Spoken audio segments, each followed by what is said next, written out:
DMK के केंद्र सरकार से हटने के 24 घंटे के भीतर डीएमके प्रमुख एमके स्टैलिन के घर पहुंच गई है सीबीआई।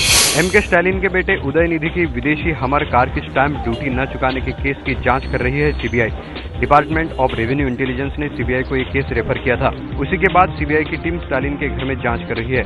करुणानिधि के पोते उदयनिधि की कार की तलाशी के लिए सीबीआई की टीम स्टैलिन के घर पहुंची तो डीएम के समर्थक भी उनके घर पहुंचने लगे। धीरे धीरे समर्थकों की भीड़ बढ़ती जा रही है। स्टैलिन के समर्थक केंद्र सरकार के खिलाफ नारेबाजी कर रहे हैं और कह रहे हैं कि केंद्र सरकार डीएमके से बदला ले रही है।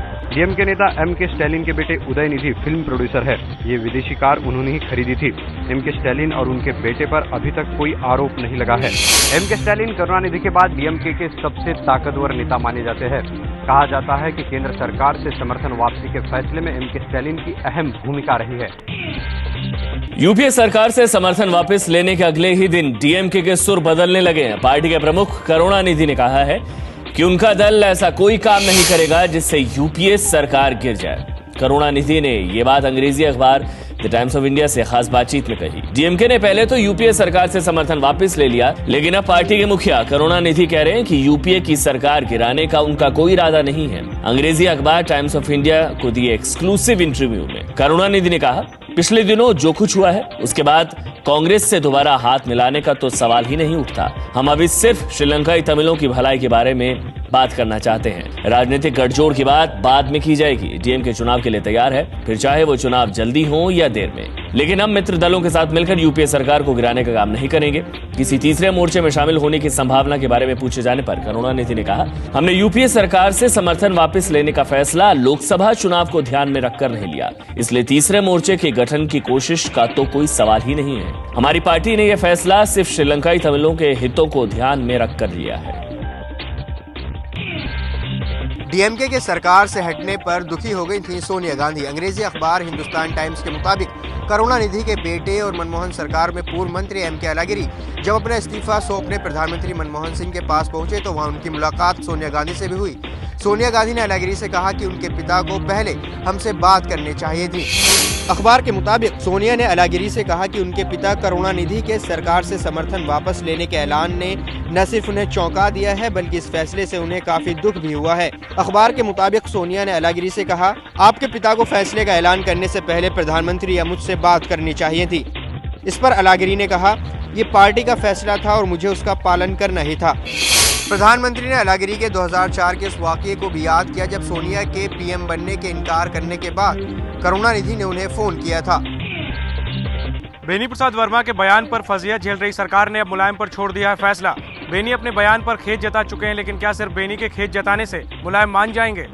सरकार ने साफ कर दिया है कि केंद्रीय इस्पात मंत्री बेनी प्रसाद वर्मा पर दबाव नहीं डाला जाएगा।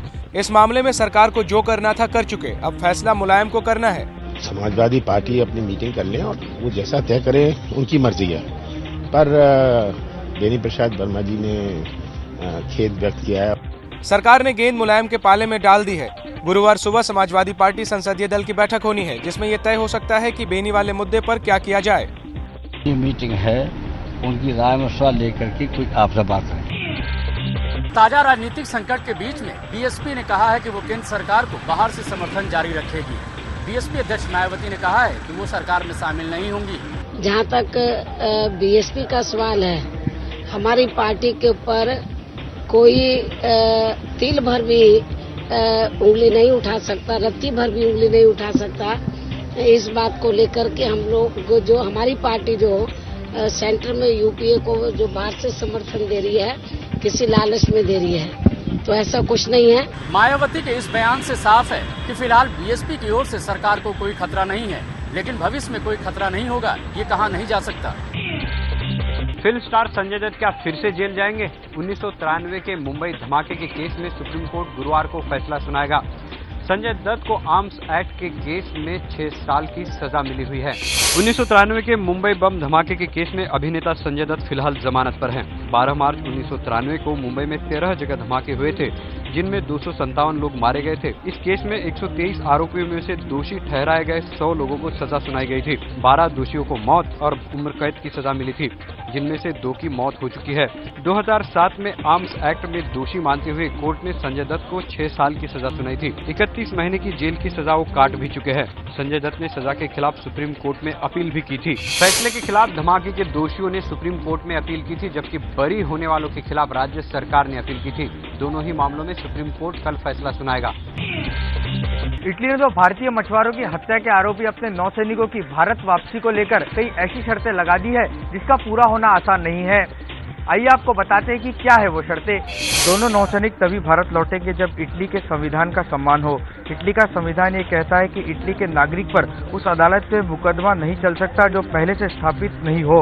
भारतीय अदालत ने आदेश दिया था कि इटली के नौसैनिक पर केस विशेष ट्रिब्यूनल में चले, लेकिन ट्रिब्यूनल अब तक बना नहीं है। इटली का कहना है कि उसने अपने नौसैनिकों से भारत में हुई पूछताछ की आपराधिक कॉपी और बैलिस्टिक टेस्ट की नतीजों की कॉपी मांगी थी, जो उसे अब तक नहीं मिली है। दोनों नौसैनिकों पर पिछले साल 15 फरवरी को केरल से सटे भारत के समुद्री इलाके में 2 भारतीय मछुआरों की हत्या का आरोप लगा है। सुप्रीम कोर्ट की समय सीमा के मुताबिक दोनों नौसैनिकों को कल तक भारत लौटना है। राज्यसभा में कल समाजवादी पार्टी की सांसद और फिल्म अभिनेत्री जया बच्चन के फोटो खींचने पर काफी विवाद हुआ।